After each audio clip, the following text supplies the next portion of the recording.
গত 18ই নভেম্বর প্রকাশিত তালিকা অনুযায়ী বর্তমানে দেশে ভোটারের সংখ্যা দাঁড়িয়েছে 12,76,95,183 জনে।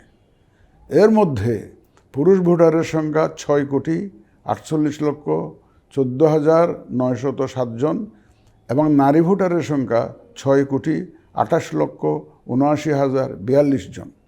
গত এক বছরে নির্বাচন কমিশনের সক্ষমতা বৃদ্ধির পাশাপাশি সংশ্লিষ্ট সকলের জবাবদিহিতা বাড়াতে আমরা বহুবিধ আইনি ও কাঠামোগত সংস্কার সম্পন্ন করেছি। গণপ্রতিনিধিত্ব আদেশ এবং রাজনৈতিক দল ও প্রার্থীদের আচরণবিধিতে যথাযথ পরিবর্তন, সংশোধন ও পরিমার্জন করা হয়েছে। নির্বাচন ব্যবস্থা সংস্কার কমিশনের বিভিন্ন সুপারিশের পাশাপাশি নির্বাচন কমিশনের নিজস্ব মূল্যায়ন ও অংশীজনের পরামর্শের ভিত্তিতে এসব সংস্কার করা হয়েছে।